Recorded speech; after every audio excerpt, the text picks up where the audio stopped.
being big and strong is also totally useless if you're mentally weak and you quit.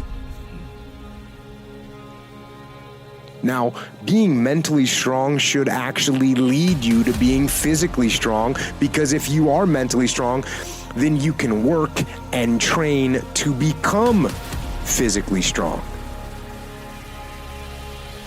But if you're mentally weak, then you will not hold the line on the good foods and the good workouts, and you won't get physically strong or healthy. So, can you be weak and strong at the same time? Yes, but I say be strong. Train your physical strength and exercise your mental strength by doing the right things, the hard things. The things you know you're supposed to do. Do them. And be as strong as you can mentally, physically, and emotionally for yourself, for your team, for your family. This is a softened generation. So if you have any mental toughness, any ability, you have any fraction of self-discipline, the ability to not want to do it but still do it. People have a hard thing understand. I hate to run.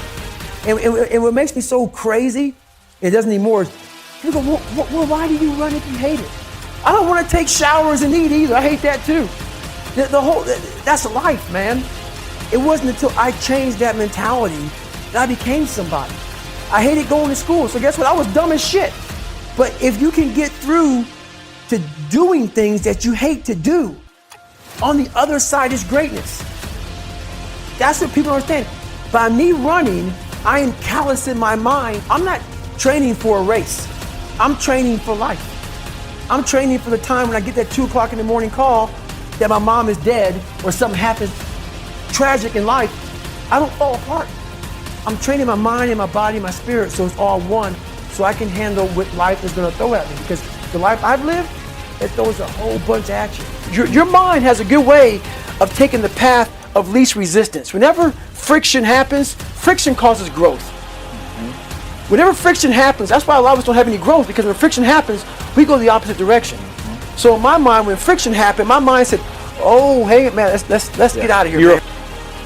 You have to remind yourself, we all have a story. All of us have gone through very hard times. But when we're in a hard time, our mind has a way of forgetting what all we've overcome.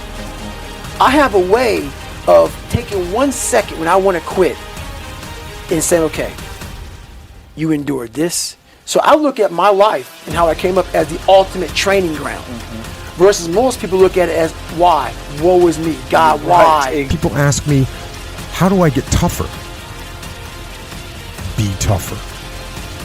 How can I wake up early in the morning? Wake up early.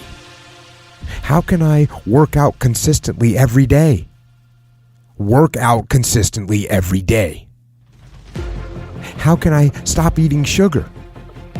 Stop eating sugar. You can even control your emotions. People say, how can I stop missing that girl or guy or whoever broke up with me? Stop missing them. You have control over your mind. You just have to assert it.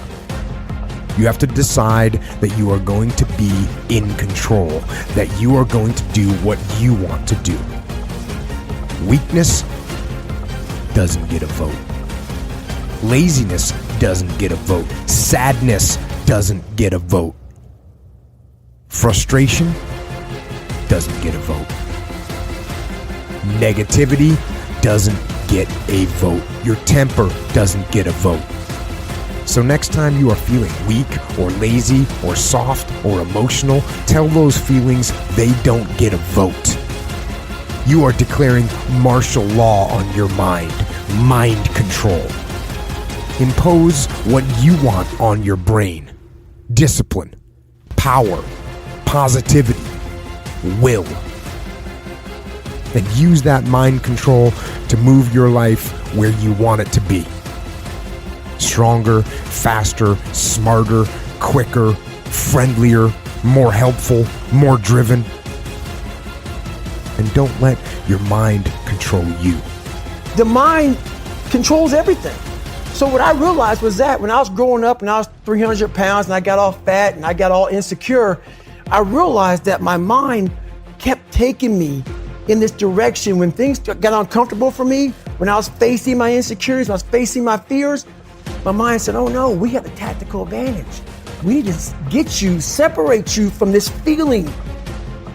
My mind said, you're not good enough. Let's go. So my mind wasn't, my eyes, my mind weren't connecting. So how do you combat that? So how you combat that is this. I call it the cookie jar. Okay. You have to remind yourself. We all have a story. All of us have gone through very hard times. But when we're in a hard time, our mind has a way of forgetting what all we've overcome.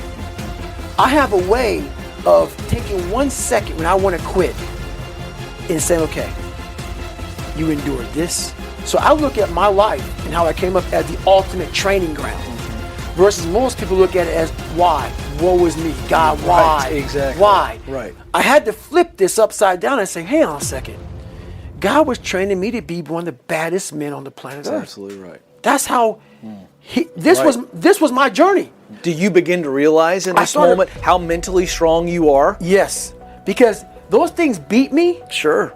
But they didn't kill me. No, not and at I all. was able to work around them and figure out ways through it. So when I was in the worst time of my life in Hell Week, I looked at everybody and said, I'm the most trained person here. Yeah, well, that's the truth. I've gone through more mental torture than any of you all can even fathom. Yeah. I had to build calluses in my brain the same way I built calluses on my hands. And so what I realized is for me to become the man I wanted to become, I saw myself as the weakest person God ever created. But I never blamed God for anything he did to me.